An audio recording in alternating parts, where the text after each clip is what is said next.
Kata inspirasi. Manfaatkan kesempatanmu karena ia tak akan datang dua kali.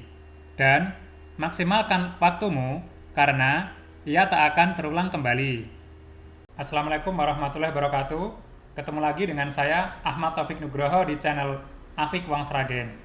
Ya teman-teman, di sini saya akan membahas soal-soal TWK terkait hubungannya dengan 35 soal TWK untuk tes CPNS 2021, tes P3K maupun tes sekolah masuk kedinasan, bagian yang kedua.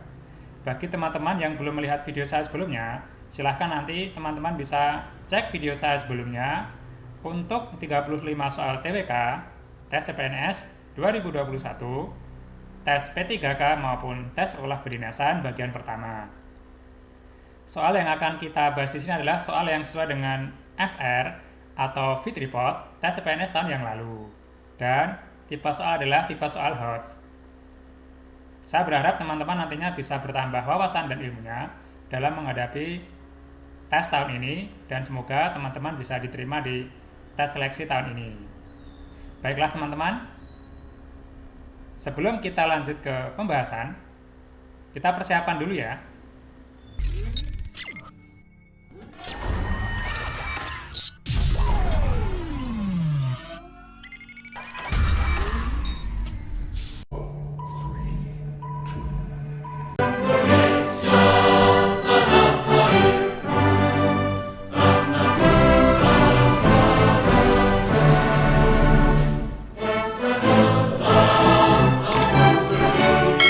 Soal nomor 1. Peraturan perundang-undangan menurut wilayah berlakunya dibagi menjadi dua, yaitu A. Undang-undang legislatif dan undang-undang eksekutif, B. Undang-undang dasar dan undang-undang, C. Perundang-undangan tingkat pusat dan tingkat daerah, D. Peraturan presiden dan peraturan menteri, atau E. Undang-undang dan peraturan perundang-undangan. Ya teman-teman, di sini clue-nya atau kata kuncinya adalah nih, menurut wilayah ya. Jadi peraturan perundang-undangan menurut wilayah ini clue-nya. Jadi kita analisa ya, yang A, undang-undang legislatif bukan, eksekutif bukan, undang-undang dasar dan undang-undang dasar bukan, undang-undang juga bukan, perundang-undangan tingkat pusat dan tingkat daerah ya ini teman-teman, karena kan menurut wilayah ya, jadi ya tingkat pusat dan tingkat daerah, gitu aja ya. Jadi jawabannya adalah yang C. Soal nomor 2. NKRI secara de facto atau kenyataan berdiri sejak A. 27 Desember 1949, B. 18 Agustus 1945, C. 1 Juni 1945, D. 28 Oktober 1928, atau E. 17 Agustus 1945. Ya teman-teman, di sini kan secara de facto ya, secara fakta gitu kan. Fakta itu kan fakta. Jadi secara fakta NKRI berdiri sejak 27 Desember ini bukan, 18 Agustus bukan, 1 Juni ini adalah hari kelahiran Pancasila gitu ya. Ini hari kelahiran Pancasila. Jadi tiap tanggal 1 Juni diperingati hari kelahiran Pancasila. 28 Oktober 1928 ini hari Sumpah Pemuda gitu ya. Ini hari Sumpah Pemuda. Tiap tanggal 28 Oktober diperingati Hari Sumpah Pemuda. Ya ini yang pertanyaan kan, NKRI secara de facto berdiri sejak ya ini, sejak kemerdekaannya kan ini ya ini. Gitu aja, 17 Agustus 45. Jadi jawabannya adalah yang E. Soal nomor 3. Di bawah ini adalah contoh ancaman daerah yang akan melepaskan diri dari wilayah Kesatuan Republik Indonesia, kecuali A. PRRI atau Permesta, B. GAM, C. DITI, D. NII atau TI, E. Indonesia Partai ya. Yang dicanakan adalah yang mengancam dan melepaskan diri dari wilayah Kesatuan RI kan. Kecuali ini ada kecuali. Kecuali Permesta ini mengancam. GAM ini kan gerakan Aceh Merdeka. Itu ya. Ini juga mengancam. DITI ini mengancam nih. NII, Negara Islam Indonesia. Negara Islam Indonesia. Indonesia Partai ini NI ini mengancam. Jadi jawabannya adalah yang kecuali, karena kecuali indisinya partai ya teman-teman. Indis partai dibentuk tanggal 25 Desember tahun 1912 gitu ya. Dipelopori gitu ya, dipelopori 3 serangkai. Ini kemarin di tes CPNS tahun kemarin ini keluar teman-teman, 3 serangkai ini. Siapa saja dipelopori 3 serangkai? Siapa saja? Yang pertama adalah Dowes Dekker. Kemudian yang kedua adalah Cipto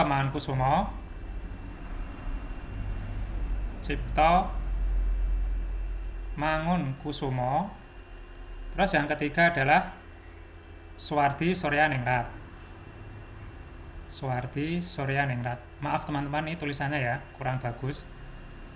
Suwardi Suryaningrat atau Ki Hajar Dewantara. Jadi nama lain daripada Suwardi Suryaningrat itu Ki Hajar Dewantara. Kemarin ini di tes CPNS sama tes masuk STAN tahun lalu keluar.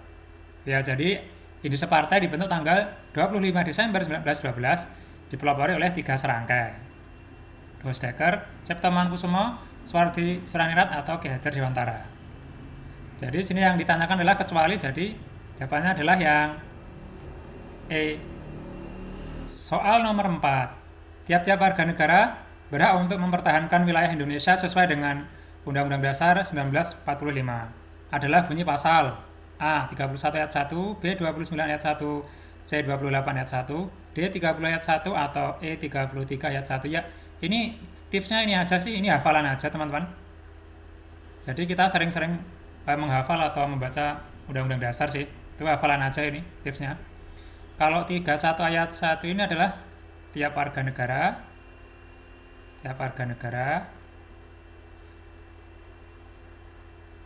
berhak mendapat pendidikan gitu ya, tidak mendapat pendidikan. Maaf ya teman-teman tulisannya. 29 ayat 1 ya, negara berdasar atas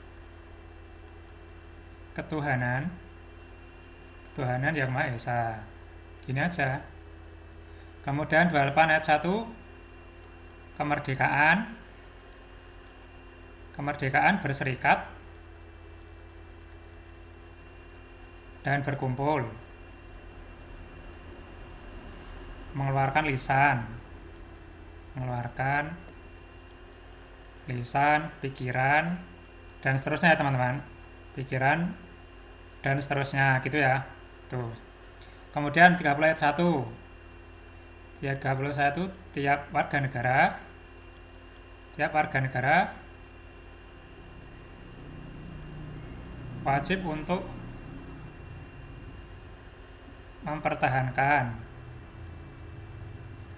mempertahankan wilayah negara dan seterusnya gitu ya. Kemudian 33 ayat 1 ini perekonomian disusun secara bersama berdasar asas kekeluargaan gitu ya. Udah gitu aja, kita hafalan aja nih, kekeluargaan. Ya, jadi jawabannya yang mana? Karena untuk mempertahankan wilayah Indonesia, jadi jawabannya adalah yang ini, yang pasal 30 ayat 1 yang ini. Jadi jawabannya adalah yang D. Soal nomor 5. Ikrar Sumpah Pemuda sama dengan semboyan yang terdapat dalam A. Sumpah Palapa, B. GBHN, C. Undang-Undang Dasar 1945, D. Pancasila, atau E. Bhinneka Tunggal Ika. Ya, ini di sini ya cuma hafalan aja, sering-sering baca sejarah aja teman-teman. Ikrar Sumpah Pemuda sama dengan semboyan yang terdapat dalam, ya ini jawabannya mudah sekali yang ini ya, Bhinneka Tunggal Ika. Sumpah Pemuda. Nah, Sumpah Pemuda isinya kan yang pertama kami, gitu ya. Kami putra dan putri Indonesia, dan seterusnya, mengaku, dan seterusnya ya, bertanah air satu, bertanah air satu, tanah air Indonesia. Tanah air Indonesia, gitu ya. Kemudian yang kedua, kami putra dan putri Indonesia dan seterusnya mengaku berbangsa satu, bangsa Indonesia, gitu aja, bangsa Indonesia. Kemudian yang ketiga, kami putra dan putri Indonesia dan seterusnya mengaku menjunjung bahasa persatuan bahasa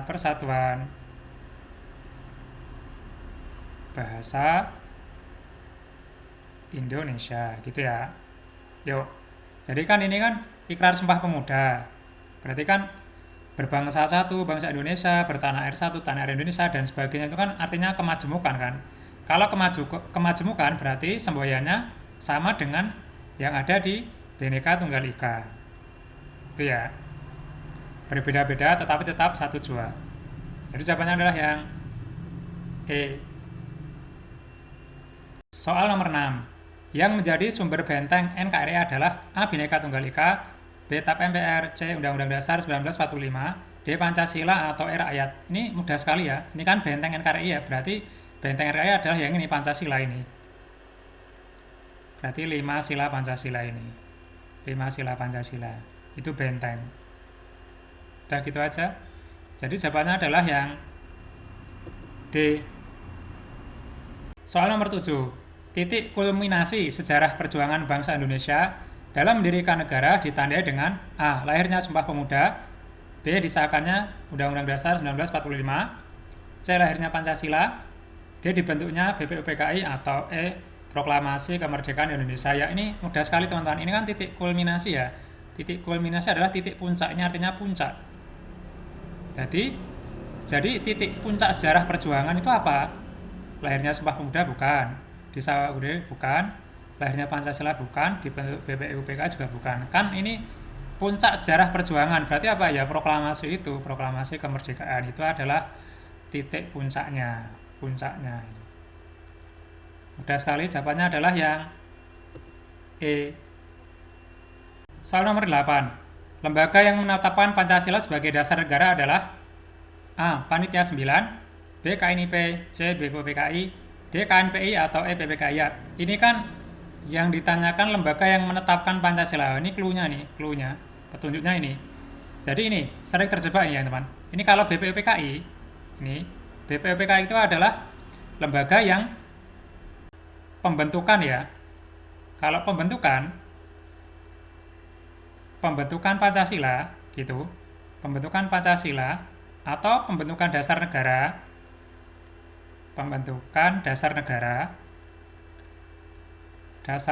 itu adalah BPUPKI lembaganya, BPUPKI gitu ya.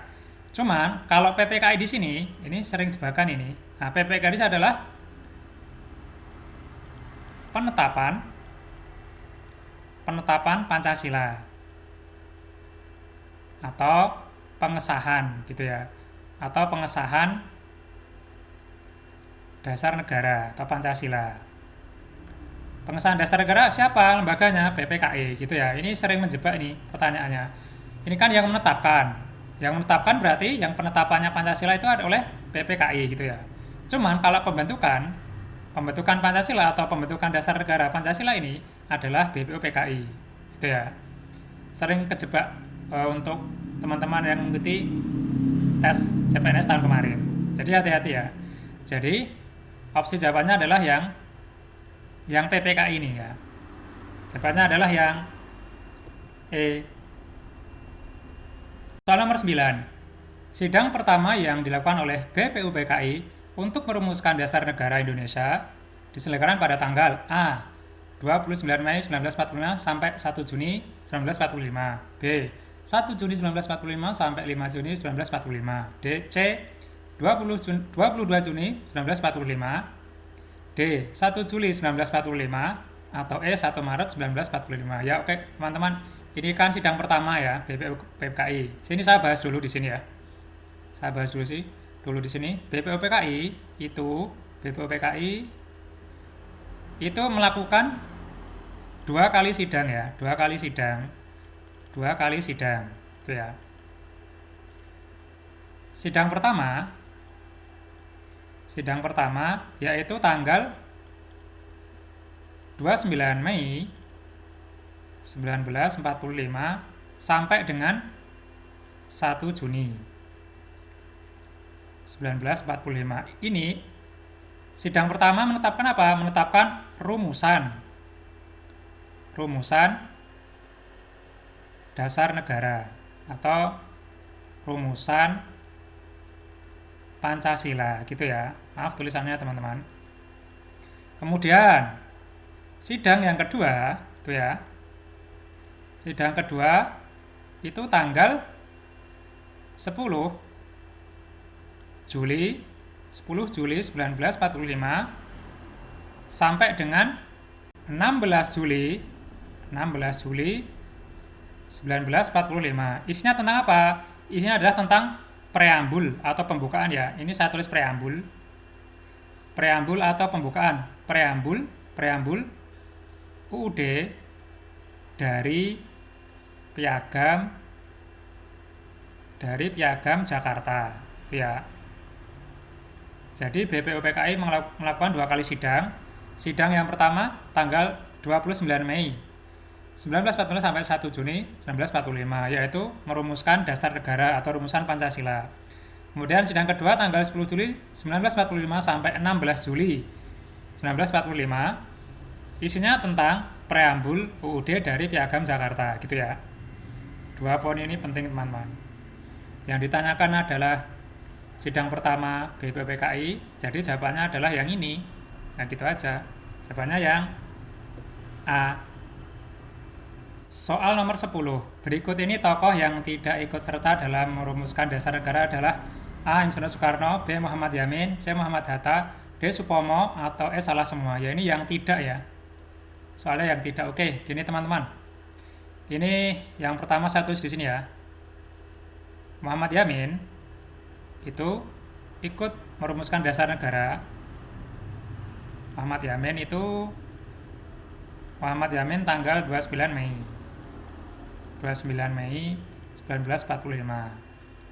Kalau Muhammad Yamin itu isinya apa? Muhammad Yamin itu isinya tentang ada kata-kata perinya teman-teman. Peri kebangsaan gitu ya. Peri kebangsaan, kemudian peri kemanusiaan,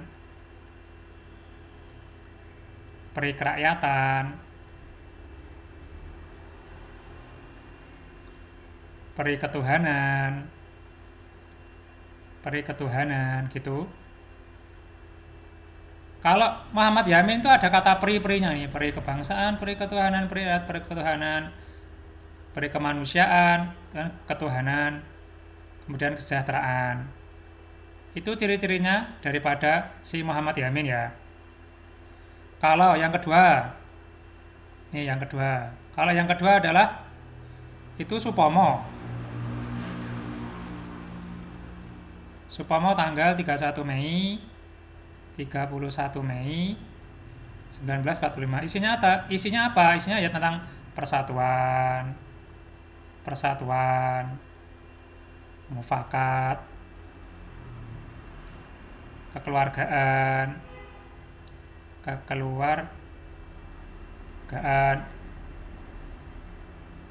keadilan sosial, kemudian musyawarah. Itunya gitu. Kalau Supomo seperti ini. Kemudian ada satu lagi teman-teman, yang terakhir adalah ini, Insinyur Soekarno ya, saya tulis di sini nih. Ini Insinyur Soekarno. Beliau ikut merumuskan dasar negara tanggal 1 Juni ya, 1 Juni 1945. Maka tanggal 1 Juni ini juga disebut dengan lahirnya Pancasila. Lahirnya Pancasila. Hari kelahiran Pancasila itu 1 Juni. Isinya apa? Insinyur Soekarno merumuskan ini. Merumuskan yang pertama itu adalah nasionalisme. Nasionalisme. Kemudian yang kedua internasionalisme. Internasionalisme atau kemanusiaan. Atau kemanusiaan. Kemanusiaan. Maaf ya teman-teman tulisannya ini. Kemudian mufakat, merumuskan mufakat. Mufakat atau demokrasi. Demokrasi. Kemudian ada kekeluargaan. Kekeluargaan. Kemudian yang terakhir, rumusannya Insinyur Soekarno, ketuhanan yang berkebudayaan. Ini ketuhanan. Ketuhanan yang berkebudayaan. Berkebudayaan. Itu ya, jadi Insinyur Soekarno merumuskan dasar negara atau Pancasila tanggal 1 Juni. Maka tanggal 1 Juni diperingati hari lahirnya Pancasila. Beliau merumuskan apa? Ya ini nasionalisme, internasionalisme atau kemanusiaan, mufakat atau demokrasi, kekeluargaan, dan ketuhanan yang berkebudayaan. Gitu ya. Kembali ke soal ini kan yang tidak ikut ya, tidak ikut serta dalam merumuskan dasar negara siapa? Insinyur Soekarno ikut, Muhammad Yamin ikut, Supomo ikut, Muhammad Hatta ini tidak, Hatta tidak ya teman-teman. Salah semua juga tidak. Jadi jawabannya ini yang C. Soal nomor 11. Perilaku yang menunjukkan nilai-nilai Pancasila terutama sila kedua, kecuali A. Membantu memperbaiki rumah tetangga yang sudah tidak layak. B. Kepala desa memimpin dengan adil. C. Menjadi relawan korban bencana gempa bumi. D. Menolong tetangga yang sedang kesusahan. Atau E. Gotong royong membuat balik RW. Ya, ini teman-teman, sila kedua kan kemanusiaan ya. Sila kedua kan kemanusiaan. Kemanusiaan kan. Oke, mana yang termasuk kemanusiaan? A. Membantu memperbaiki rumah tetangga. Ini berarti benar ya. Membantu memperbaiki rumah tetangga. Ini kan kemanusiaan, ini benar. Yang A ini benar. Kepala desa memimpin dengan adil belum tentu. Yuk, menjadi relawan. Menjadi relawan korban. Berarti ini kemanusiaan juga kan. Ini benar. D. Menolong tetangga. Ini kemanusiaan juga. Benar. Gotong royong membuat balik RW. Ini juga kemanusiaan. Berarti yang B ini kepala desa memimpin dengan adil. Adil. Kata kuncinya adil kan keadilan sosial. Ini sila kelima ini. Ini sila kelima. Gitu ya. Jadi yang ditanyakan kan sila kedua kecuali. Berarti yang ini aja. Yang B itu ya. Kecuali karena. Ini kecuali. Jawabannya adalah yang B. Soal nomor 12. Pelaksanaan pemilu tahun 1977 sampai 1997 semasa Orde Baru diikuti oleh berapa partai politik? A3, B4, C5, D6, E7 ya. Ini pemilu tahun 1977 sampai 1997 semasa Orde Baru teman-teman. Ini ada 3 partai ya. Ada 3 partai. Partai apa saja? Ada Golkar, ada PDI, kemudian ada P3. Itu ya. Dari sini. Ini semasa tahun 1977 sampai dengan 1997. Jadi jawabannya adalah yang A. Sebelum kita lanjut ke nomor berikutnya, kita iklan dulu ya. Jangan lupa, jika posisinya masih merah seperti ini, diklik saja, subscribe-nya diklik, setelah itu loncengnya juga diklik untuk semuanya. Bagi yang belum, saya tunggu untuk klik subscribe dan loncengnya ya. Soal nomor 13. Melindungi segenap bangsa dan seluruh tumpah darah Indonesia merupakan tujuan negara yang tertuang pada pembukaan Undang-Undang Dasar 1945 terdapat pada alinea A1, B2, C3, D4 atau E5 ya teman-teman. Di sini kan pembukaan ya, pembukaan UUD 1945 ada Ada 4 alinea ya. Saya tulis di sini. Ada 4 alinea. Alinea yang pertama tentang penjajahan dunia harus dihapuskan. Penjajahan dunia harus dihapuskan. Harus dihapuskan. Itu ya teman-teman. Kemudian alinea kedua tentang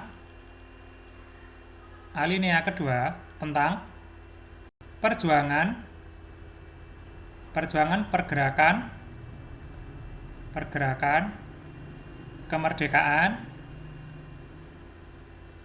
kemerdekaan Indonesia. Gitu ya. Alinea kedua tentang perjuangan pergerakan kemerdekaan Indonesia. Kemudian alinea ketiga tentang apa? Tentang kemerdekaan itu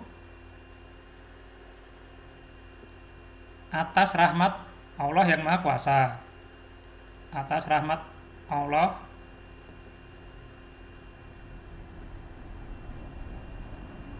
yang Maha Kuasa. Ya. Kemudian yang terakhir, alinea keempat tentang kelima sila Pancasila tadi. Kelima sila Pancasila itu apa? Yaitu kelima sila Pancasila. Kelima Pancasila itu apa? Yaitu ya ketuhanan yang Maha Esa, kemanusiaan yang adil dan beradab, seterusnya sampai pada keadilan sosial bagi seluruh rakyat Indonesia, gitu ya. Jadi pembukaan UUD 1945 ada 4 alinea gitu ya. Ini sering keluar teman-teman. Alinea pertama tentang penjajahan dunia harus dihapuskan. Alinea kedua tentang perjuangan pergerakan kemerdekaan Indonesia. Alinea ketiga tentang kemerdekaan itu atas rahmat Allah yang Maha Kuasa. Alinea keempat tentang kelima sila Pancasila. Ya, jadi jawabannya ini adalah pertanyaan melindungi segenap bangsa dan seluruh tumpah darah Indonesia. Ini kan sila ketiga ya. Sila ketiga itu masuk ke ini, kelima sila Pancasila itu. Jadi jawabannya adalah yang D. Soal nomor 14.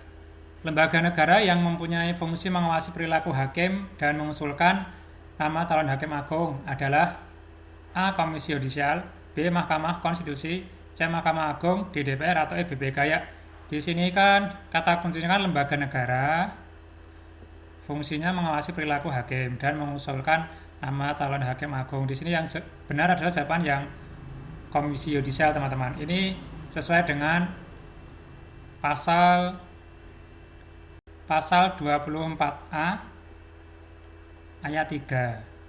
Gitu ya, teman-teman. Ini tipsnya ini sih banyak hafalan aja. Kita sering-sering hafal undang-undang aja, teman-teman. Jadi jawabannya adalah yang A. Soal nomor 15. Dalam melaksanakan tugasnya, gubernur bertanggung jawab kepada A. Presiden, B. Menteri Dalam Negeri, C. DPR, D. DPRD, atau E. Presiden dan DPR. Ya, teman-teman. Ini kan gubernur bertanggung jawab di atasnya. Kepada siapa? Ya, ini kepada Menteri Dalam Negeri, gitu ya, teman-teman. Ini mudah ini. Jadi dia bertanggung jawab kepada yang lebih atasnya, gitu aja. Jawabannya adalah yang B. Soal nomor 16. Badan bentukan Jepang yang berjasa merumuskan dasar negara Indonesia adalah A. PPKI, B. KNIP, C. Foxtrot, D. BPUPKI, atau E. PETA. Ya, ini kan Badan bentukan Jepang merumuskan dasar negara. Ini kan BPUPKI ini kan tadi kan saya sudah bahas kan. Berarti sidang pertama gitu ya. Sidang pertama itu tanggal 29 Mei sampai dengan tanggal 1 Juni gitu ya. 1 Juni 1945. Itu hasilnya apa? Itu tentang rumusan dasar negara. Rumusan dasar negara gitu ya. Kemudian BPUPKI yang sidang kedua. Sidang kedua tanggal 10 Juli sampai dengan tanggal 16 Juli 1945, itu ya, ini 16 nih. Itu hasilnya apa? Itu adalah preambul atau pembukaan. Preambul UD dari Piagam Jakarta. Piagam Jakarta. Nah, ini kan soalnya merumuskan dasar. Merumuskan dasar negara itu berarti siapa? Kalau merumuskan dasar adalah yang ini, jawabannya yang D ini. Kalau PPKI ini adalah untuk menetapkan ya, menetapkan sama merumuskan itu beda. Ini menetapkan atau mengesahkan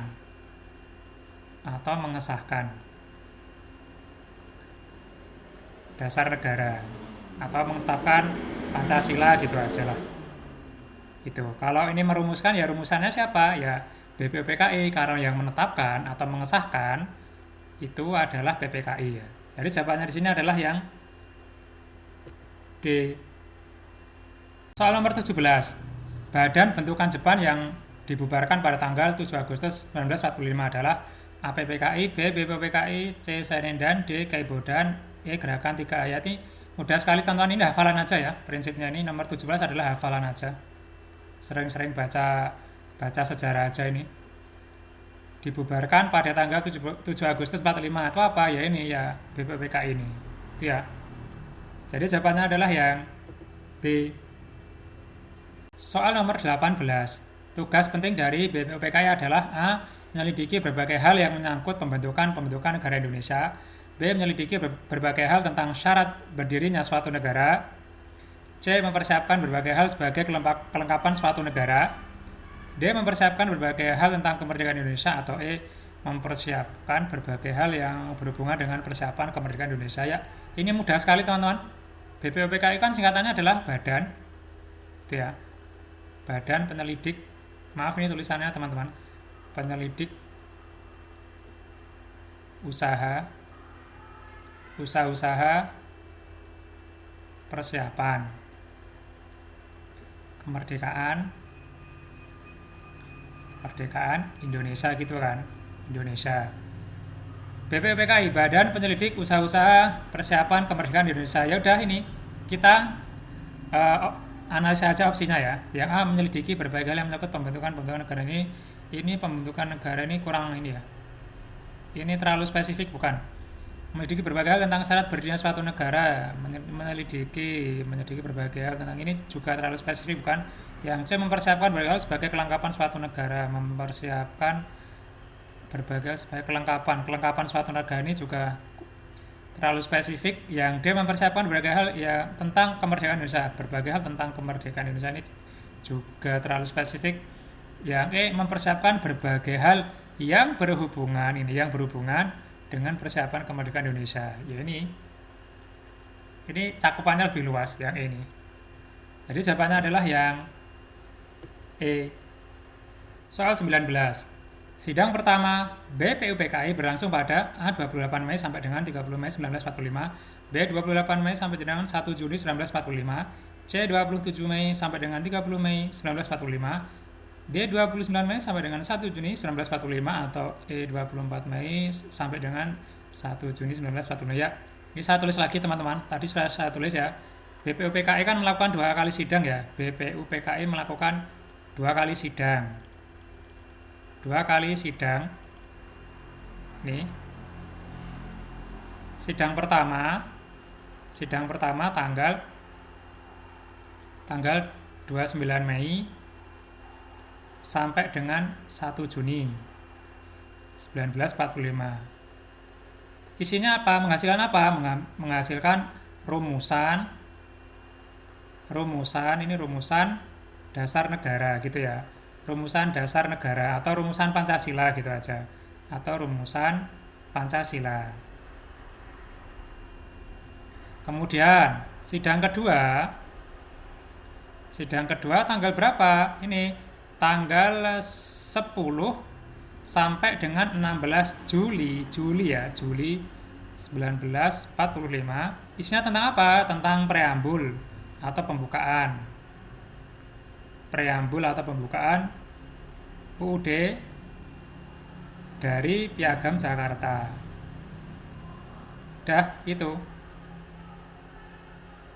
ya. Jadi BPUPKI 2 kali sidang. Sidang yang pertama 29 Mei sampai 1 Juni 45 menghasilkan rumusan dasar negara atau rumusan Pancasila. Sidang kedua ini tanggal 10 sampai 16 Juli 1945 tentang preambul atau pembukaan UUD dari Piagam Jakarta. Ini cuma hafalan biasa teman-teman, ini hafalan aja. Sering-sering banyak buku sejarah ya. Jadi jawabannya adalah yang ini, yang D ini toh. D. Soal nomor 20. Perhatikan uraian berikut. 1. Kebangsaan Indonesia. 2. Peri kemanusiaan. 3. Peri kebangsaan. 4. Kesejahteraan sosial. Rumusan Pancasila manakah yang merupakan usulan dari Muhammad Yamin? A 1 dan 2, B 3 dan 4, C 2 dan 3, D 1 dan 4, atau E 1 dan 3. Ya teman-teman, ini ingat ya, kalau Muhammad Yamin itu ada kata peri-perinya ya. Ada peri kebangsaan. Ada kata peri-perinya itu Muhammad Yamin. Peri kebangsaan, ada peri kemanusiaan, kemudian ada peri kerakyatan gitu kan. Peri kerakyatan. Kemudian ada kesejahteraan sosial,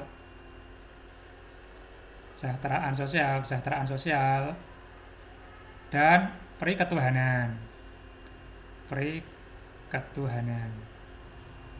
Ingat ya, kalau ada kata peri kebangsaan, peri kemanusiaan, peri kerakyatan, peri ketuhanan, kesejahteraan sosial, itu adalah Muhammad Yamin. Gitu aja, mudah sekali.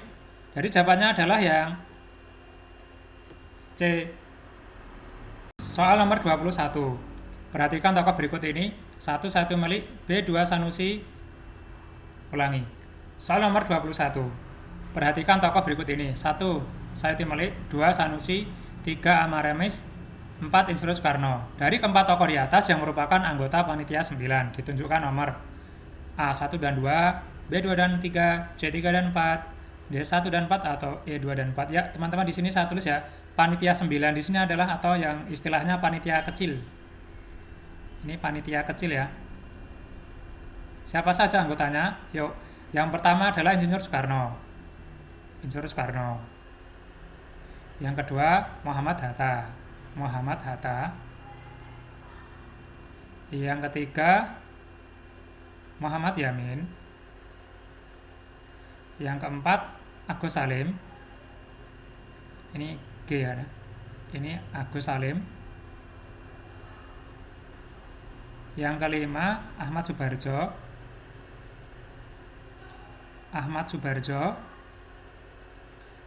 Yang keenam Ahmad Ramis.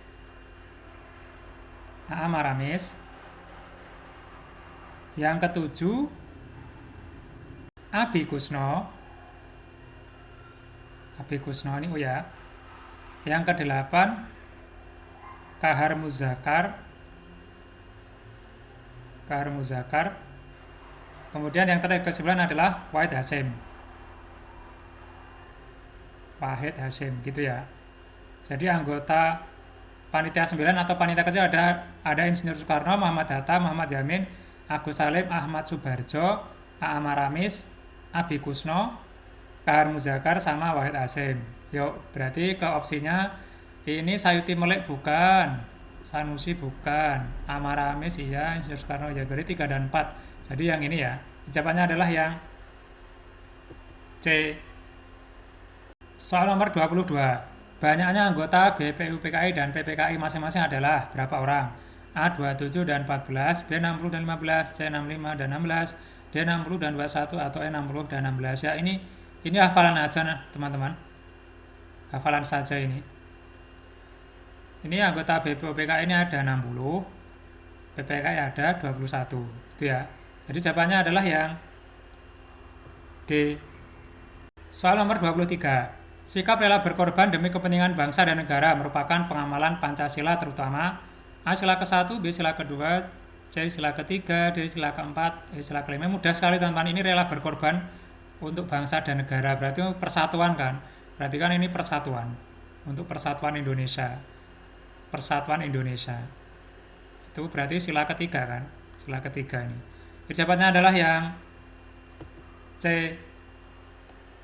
Soal nomor 24. Menyeberangkan seorang nenek di jalan merupakan contoh pengamalan Pancasila, terutama sila ke A sila ke-1, B sila ke-2, C sila ke-3, D sila ke-4, atau E sila ke-5. Ya ini kan kata kunci kan menyeberangkan seorang nenek, berarti kan ini misi kemanusiaan kan. Nah, ini misi kemanusiaan, membantu orang lain gitulah. Misi kemanusiaan membantu orang lain. Dan sila kedua kan berarti itu ya. Jadi jawabannya adalah yang B. Soal nomor 25. Menjaga keseimbangan antara hak dan kewajiban merupakan salah satu nilai yang terkandung Pancasila, yaitu sila ke A pertama, B kedua, C ketiga, D keempat, E kelima. Ya ini clue-nya adalah menjaga keseimbangan ya. Menjaga keseimbangan hak dan kewajiban. Keseimbangan itu kan berarti imbang itu kan adil kan. Nah, itu kan adil kan. Ya. Kalau adil berarti kan keadilan sosial bagi seluruh rakyat Indonesia kan kan. Keadilan sosial dan seterusnya bagi seluruh rakyat Indonesia. Keadilan sosial berarti sila keberapa? Sila kelima. Mudah ini teman-teman. Kata kuncinya adalah keseimbangan, jadi adil. Jawabannya adalah yang E. Sebelum kita lanjut ke nomor berikutnya, kita iklan dulu ya. Jangan lupa, jika posisinya masih merah seperti ini, diklik saja, subscribe-nya diklik, setelah itu loncengnya juga diklik untuk semuanya. Bagi yang belum, saya tunggu untuk klik subscribe dan loncengnya ya. Soal nomor 26. Ramah bertutur kata, berpenampilan dan berperilaku yang sewajarnya saja, atau tidak berlebihan. Pernyataan tersebut merupakan pengamalan Pancasila, yaitu sila ke A1, B2, C3, D4, atau E5. Ya ini clue-nya nih. Ramah bertutur kata, berpenampilan, berperilaku yang baik gitu kan. Ramah, penampilannya sederhana, perilakunya baik itu kan artinya kemanusiaan ya. Ini adalah misi kemanusiaan. Misi kemanusiaan. Gitu aja. Jadi kalau kemanusiaan berarti kan kemanusiaan yang adil dan beradab. Jadi intinya adalah sila kedua. Gitu aja teman-teman. Mudah ya. Jadi jawabannya adalah yang B. Soal nomor 27. Tidak golput dalam pemilu merupakan pengamalan Pancasila sila ke A1, B2, C3, D4, atau E5. Ya ini kan tidak golput dalam pemilu. Berarti itu kan musyawarah ya, musyawarah. Ikut musyawarah. Berarti kan ikut musyawarah, mufakat, kemudian demokrasi. Berarti pemilu kan bagian dari demokrasi kan.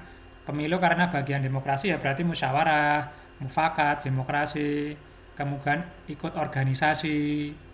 Nah, organisasi. Ini berarti konteksnya adalah kerakyatan yang dipimpin oleh hikmat kebijaksanaan dalam permusyawaratan perwakilan kan. Jadi adalah konteksnya sila keempat, gitu aja. Ada clue-nya musyawarah, mufakat, demokrasi, organisasi, itu jadi sila keempat teman-teman. Jadi jawabannya adalah yang D. Soal nomor 28. Berikut ini yang termasuk pengamalan Pancasila yang berbunyi Persatuan Indonesia. Atau ini sila ketiga ya berarti. Ini kan sila ketiga. Sila ketiga adalah A. Tidak memaksakan kehendak orang lain dalam kepentingan bersama. B. Berlapang dada bila partai dukungnya gagal dalam pemilu.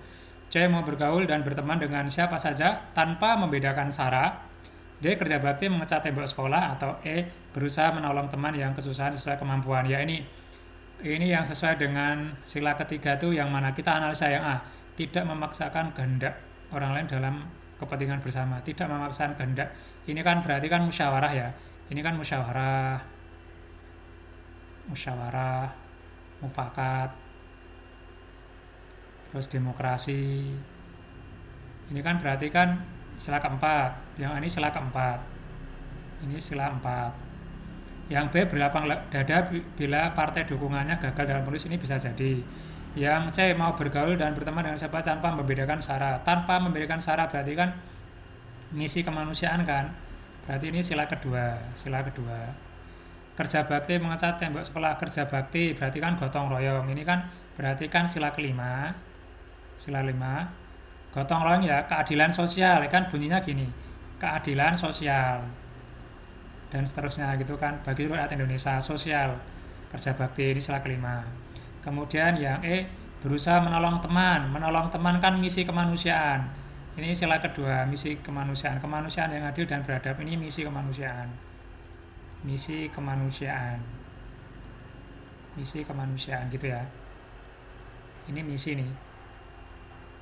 Misi kemanusiaan. Jadi yang sesuai dengan sila ketiga ini berlapang dada. Dia berlapang dada bersabar bila partai dukungnya gagal. Bersabar supaya tidak terjadi keributan ini. Jadi yang sesuai adalah yang jawaban yang ini. Jawaban yang B. Soal nomor 29. Ibu Sinta termasuk orang yang terpandang di kampungnya. Tidak suka bermewah-mewahan. Dalam satu acara, beliau tidak memakai perhiasan yang berlebihan. Sikap yang ditunjukkan Ibu Sinta merupakan pengamalan Pancasila, terutama sila ke A1, B2, C3, D4, atau E5. Ya ini kan ibaratnya kan tidak suka bermewah-mewahan. Ini kan kata kuncinya nih, tidak suka bermewahan, tidak memakai perhiasan yang berlebihan. Ini kata kuncinya ya, berarti tidak bermewah-mewah, tidak bermewah-mewahan, kemudian tidak foya-foya,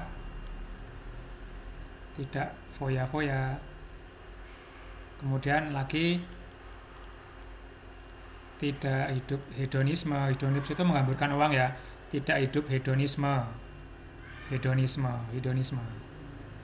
atau tidak menghamburkan uang, tidak menghamburkan uang. Nah ini berarti ketiga ini adalah ya sila kelima ya teman-teman. Kalau kata kuncinya ada tidak suka bermewahan, tidak memakai perhiasan berlebihan, berarti tidak bermewahan, tidak foya-foya, tidak hidup hedonisme, tidak menghamburkan uang. Ini termasuk sila kelima. Jadi jawabannya adalah yang E. Soal nomor 30. Pada era global, sumber daya manusia atau SDM andal merupakan kebutuhan yang mendasar. Usaha untuk mendapatkan SDM andal dapat dilakukan melalui berbagai cara, misalnya melalui penataran, pelatihan, kursus, lokakarya, seminar, atau kegiatan sejenis. Cara yang efektif untuk menghasilkan SDM andal yaitu melalui jalur pendidikan dengan mengikuti pendidikan tertentu. Seseorang dapat belajar berdasarkan kurikulum yang terprogram dan hari efektif yang pasti. Simpulan tersirat dari paragraf tersebut adalah A. Pada era global, sumber daya manusia SDM andal merupakan kebutuhan yang mendasar. B. Jalur pendidikan dianggap lebih efektif untuk menghasilkan SDM andal. C. SDM andal dapat dilakukan melalui berbagai cara, antara lain cara pendidikan dan pelatihan. D. SDM yang andal menjadi kebutuhan mendasar bagi setiap negara, baik negara maju dan berkembang. E. Jalur pendidikan dianggap kurang efektif untuk menghasilkan SDM andal. Ya teman-teman, yang ditanyakan adalah simpulan ya, simpulan dari paragraf ini. Kita analisa yang A. Pada era global, SDM andal merupakan kebutuhan yang mendasar. Ini juga bisa benar. Cuman dengan cara bagaimana, ya nggak dijelaskan ya. Era global SDM andal merupakan kebutuhan yang mendasar. Ini benar. Cuman dengan cara apa? Dengan bagaimana? Nah, dengan bagaimana ini kan nggak dijelaskan kan? Dengan bagaimananya ini kan? Nah, ini kan nggak dijelaskan yang A, jadi yang A salah. Yang B, jalur pendidikan dianggap lebih efektif untuk menghasilkan SDM andal. Ini bisa jadi. Yang C, SDM andal dapat dilakukan melalui berbagai cara, antara lain cara pendidikan dan pelatihan. Pendidikan dan pelatihan ini kan dijabarkan, berarti ini kan terlalu spesifik ya. Pendidikan dan pelatihan benar sih. Melalui ini pelatihan, pendidikan itu benar. Melalui pendidikan dan pelatihan benar, cuman ini kan lebih spesifik ya, bukan. Yang D, SDM yang ada menjadi kebutuhan mendasar bagi setiap negara baik negara maju dan negara berkembang. Yang di sini kan tidak dijelaskan ya. Oh, baik negara maju maupun berkembang kan yang sesuai paragraf kan tidak dijelaskan, cuman mengikuti cara yang efektif untuk menghasilkan SDM andal, yaitu melalui jalur pendidikan. Dengan mengikuti pendidikan tertentu, seorang dapat belajar berdasar kurikulum yang terprogram. Itu ya, ini kan negara baik maju dan berkembang tidak dijelaskan. Yang E, jalur pendidikan dianggap kurang efektif. Oh, salah, harusnya kan lebih efektif nih untuk menghasilkan SDM andal. Jadi jawabannya adalah yang ini nih. Jalur pendidikan dianggap lebih efektif untuk menghasilkan SDM andal. Ingat ini kan, jalur pendidikan ini. Cara yang efektif ini untuk menghasilkan SDM andal yaitu melalui jalur pendidikan. Jalur pendidikan itu apa aja? Kemudian dijelaskan di sini dengan penataran, pelatihan, kursus, lokakarya, seminar, dan kegiatan sejenis. Jadi yang lebih umum itu adalah ini, yang jalur pendidikan dianggap lebih efektif untuk menghasilkan SDM andal. Itu ya. Kita harus jeli teman-teman nih. Syaratnya harus jeli gitu. Jadi jawabannya adalah yang B. Soal nomor 31. 1. Kami berangkat menuju Bromo tanggal 27 Agustus 2020. Yang kedua, sesampainya di sana banyak temuan yang kami catat sebagai tambahan pengetahuan. Yang ketiga, para pembimbing adalah guru sekolah kami yang berjumlah 12 orang. Yang keempat, jumlah siswa yang ikut dalam rombongan karya wisata berjumlah 78 orang. Yang kelima, kawasan Bromo yang indah menjadi wisata kami. 6. Perjalanan wisata ke Bromo tidak dapat kami lupakan. Kalimat-kalimat tersebut akan menjadi laporan yang sistematis bila disusun dengan urutan A. 425361, B. 123456, C. 514326, D. 153462, atau E. 415362 ya. Kita analisa aja teman-teman. Jadi laporan yang sistematis, yang urut ya berarti. Yang urut ini. Yang mana? Ya, kita analisa yang A dulu. Jumlah siswa yang ikut dalam rombongan karya, kok langsung jumlah siswa? Tiba-tiba kok nomor 4 jumlah siswa, berarti yang A ini A salah, gitu aja. Kemudian yang B, 1. Kami berangkat menuju Bromo tanggal 27 Agustus, bisa jadi. Yang kedua, sesampai di sana banyak teman yang kami catat sebagai tambahan pengetahuan, bisa jadi. Kemudian poin ketiga, para pembimbing adalah guru, bisa jadi. 4. Jumlah siswa yang ikut dalam rombongan itu bisa jadi. Kemudian 5. Kawasan Bromo indah-indah menjadi wisata kami. Loh kok kawasan Bromo yang indah menjadi wisata kami, kok di belakang ini nomor 5-nya nih. Nah, berarti kan rancu kan? Jadi yang B ini juga tidak, B bukan. Nomor 5 ini rancu, kenapa di bagian akhir? Yang C. Yang poin 5 dulu, kawasan Bromo yang indah yang indah menjadi wisata kami. Bisa jadi. 1. Kami berangkat menuju Bromo tanggal 27 Agustus. Oke. 4. Jumlah siswa yang ikut dalam rombongan karya wisata berjumlah 78. Oke, bisa. Kemudian yang nomor 3, para pembimbing adalah guru sekolah kami yang berjumlah 12 orang, bisa jadi. Kemudian yang 2, sesampainya di sana banyak teman yang kami catat sebagai tambahan pengetahuan. Yang ke-6, perjalanan wisata ke Bromo tidak dapat kami lupakan. Tidak dapat, oke. Tidak dapat kami lupakan ditutup kan dengan kalimat nomor 6 kan. 6 ini namanya di luar di belakang kan. Ya udah ini benar yang C ini. Langsung ketemu ya. Caranya gitu aja. Kita analisa. Biasanya kesan selama perjalanan itu ditutup atau penutupnya di bagian akhir kalimat gitu teman-teman. Ini kan nomor 6 kan. Perjalanan wisata ke Bromo tidak dapat kami lupakan. Ini kan kesan kan. Berarti ditutupnya di kesan terakhirnya gitu. Nomor 6 kan di bagian akhir ini. Langsung ya ketemu jawabannya. Jadi jawabannya adalah yang C. Soal nomor 32. Bacalah paragraf berikut ini dengan saksama. Produksi padi tahun 2005 diperkirakan, ulangi. Produksi padi tahun 2005 diperkirakan mencapai 53 juta ton gabah kering giling atau turun 2% dibandingkan dengan produksi tahun sebelumnya. Hal ini disebabkan adanya penurunan luas panen pada sawah akibat bencana banjir dan kekeringan serta pergeseran waktu tanam pada 4 bulan pertama di tahun 2005. Gagasan utama paragraf di atas adalah A. Produksi padi tahun 2005 diperkirakan menurun. B. Produksi padi tahun 2005 diperkirakan mencapai 53 juta ton gabah kering atau turun 2% dari sebelumnya. C. Adanya penyebab turunnya produksi padi yaitu banjir dan kekeringan. D. Produksi padi tahun 2005 lebih jelek dibandingkan tahun sebelumnya. Atau E. Produksi padi tahun 2005 turun akibat banjir, kekeringan, dan pergeseran waktu tanam. Ya, di sini yang ditanyakan adalah gagasan utama ya. Oke, kita analisa yang A. Produksi pada tahun 2005 diberikan menurun. Oke, pada tahun 2005 diberikan mencapai sekian atau turun. Ini yang A ini bisa jadi ya. Ini bisa jadi. Yang B, produksi pada tahun 2005 diberikan mencapai 5 juta ton gabah kering atau turun 2% dari sebelumnya. Oke, ini juga benar nih. Cuman yang B ini kan terlalu spesifik ya. Yang B ini kan terlalu spesifik nih, dijabarkan terus. Ini terlalu spesifik nih. Ya. Terlalu spesifik. Sangat spesifik sekali nih. Jadi ini salah nih yang B ini karena dijabarkan terlalu panjang ya. Gagasan utama biasanya yang kalimat yang efektif, ringkas, padat ya. Gagasan utama ini biasanya yang kalimat kalimat yang efektif, ringkas, padat. Gitu ya. Jadi kalimat yang efektif, ringkas, padat itu adalah gagasan utama, gitu ya. Yang C, adanya penyebab turunnya pari-pari yaitu banjir dengan banjir dan keran juga benar. Cuman ini kan karena terlalu spesifik juga nih. Ini terlalu spesifik juga. Terlalu spesifik, teman-teman. Gitu ya. Jadi kalimat gagasan utama saya ulangi, kalimat yang efektif, ringkas dan padat ya. Yang D, produksi pada tahun 2005 lebih jelek dibandingkan tahun sebelumnya. Oh, ini malah salah ini. Tidak sesuai bacaan. Yang E, produksi pada tahun 2005 turun akibat banjir, kekeringan, dan pergeseran waktu tanam. Ini benar. Cuman kan ini terlalu spesifik kan? Ini terlalu spesifik juga.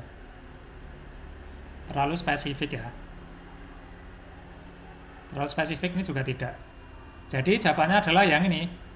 Yang efektif, ringkas, padat adalah kalimat yang A. Produksi pada tahun 2005 diperkirakan menurun. Ya, ini yang teman-teman ya. Yang kalimat yang efektif, ringkas, dan padat. Jadi jawabannya adalah yang A. Jangan lupa, jika posisinya masih merah seperti ini, diklik saja, subscribe-nya diklik, setelah itu loncengnya juga diklik untuk semuanya. Bagi yang belum, saya tunggu untuk klik subscribe dan loncengnya ya. Soal nomor 33. Penulisan kelompok kata serapan berikut yang benar adalah A. Asas analisa antre, B. Apotek, asas atlet, C. Azan aktivitas amfibi, D. Handal analisis antre, E. Handal analisis antre ya. Kita soalnya kan kata serapan ya, kata serapan yang benar kan, yang benar. Oke, kita analisa. Asas benar, analisa benar, antre salah. Harusnya antre itu kan harusnya antri, bukan antre ya. Harusnya antri ini yang benar. Antre ini salah. Yang B. Apotek, asas atlet bisa jadi. Yang C. Azan aktivitas. Aktivitas ini salah. Yang benar aktivitas kan tulisannya gini. Aktivitas ya. Pakai V yang benar. Yang D. Handal analisis antre lagi nih. Lagi salah. Harusnya kan tulisannya antre nih. Kemudian andal analisa antre lagi juga salah. Jadi jawabannya adalah ini. Langsung ketemu ya. Apotek. Ingat ya, yang benar adalah apotek. Ini benar. Bukan apotik ya. Apotek pakai E ini benar. Apotek. Kemudian ada asas. Pakai S ya, pakai S. Bukan pakai Z. S ini benar. Kemudian atlet. Bukan atlet ya, tapi atlet. Pakai ini. Ya, jadi jawabannya adalah yang B. Soal nomor 34. Pemenggalan kata berikut ini yang benar adalah A. Transmigrasi, proklamasi, B. Transmigrasi, proklamasi, C. Transmigrasi, proklamasi, D. Transmigrasi, proklamasi, E. Transmigrasi, proklamasi. Oke. Ini ya pemenggalan kata ini teman-teman. Kalau transmigrasi yang benar gini. Saya tulis di sini dulu ya. Transmigrasi itu yang benar itu adalah gini. Strip strip lagi strip si. Ini benar teman-teman. Ya, kemudian proklamasi. Gimana? Pemenggalan katanya yang benar adalah gini. Strip strip strip si. Nah, ini yang benar ya. Ini adalah pemenggalan kata yang benar ya. Ini yang benar nih. Oke. Kita analisa ini. Transmigrasi mi. Harusnya kan mik kan? Harusnya mik nih ya. Harusnya kan yang mik nih. Mik. Ini mi, ini salah. Yang B transmigrasi proklamasi. Oke. Yang B bisa jadi. Yang C transmi ya. Biasanya kan kejebak di sini nih. Transmigrasi. Nah, ini salah nih. Harusnya kan transmigrasi gitu ya. Yang D transmigrasi. Benar. Terus proklamasi. Ini salah nih. Harusnya kan prok. Ini harusnya prok dulu. Prok baru lamasi. Ini kan si nah ini kan harusnya prok kan, ini salah, yang D salah nih. Kemudian yang E, transmi, oh malah salah ini kok disambung. Jadi jawabannya adalah yang ini nih. Nah, yang B. Jadi hati-hati ya teman-teman. Yang benar adalah seperti ini ya urutannya. Transmigrasi, transmigrasi, proklamasi, proklamasi. Oke, soal nomor 35. Pasar jamu dan obat tradisional di sejumlah negara ASEAN masih sangat terbuka lebar. Termasuk diantaranya negara Malaysia dan Singapura yang masyarakatnya tergolong gemar mengkonsumsi jamu dan obat tradisional. Produsen jamu asal Indonesia dengan dukungan tanaman obat melimpah sangat berpotensi mengembangkan sayap ke berbagai negara dunia, termasuk kawasan ASEAN. Gagasan pokok paragraf tersebut adalah A. Negara Malaysia dan Singapura gemar mengkonsumsi obat. B. Pasar jamu dan obat tradisional masih sangat terbuka lebar. C. Indonesia sebagai produsen jamu. D. Indonesia terdapat banyak tanaman obat. Atau E. Indonesia sebagai produsen jamu tradisional. Ya teman-teman, ini gagasan ya, pokok paragraf tersebut ini biasanya ada di awal kalimat ya. Biasanya di awal kalimat atau di akhir kalimat. Gini ya. Maaf teman-teman, ini tulisannya ya. Biasanya di awal kalimat atau di akhir kalimat. Gitu aja. Kalau gagasan pokok adalah, coba kita analisa yang A. Negara Malaysia dan Singapura gemar mengkonsumsi obat. Ini benar sih. Benar juga sih ini. Negara Malaysia dan Singapura yang masyarakat tergolong gemar mengkonsumsi obat. Ini juga benar.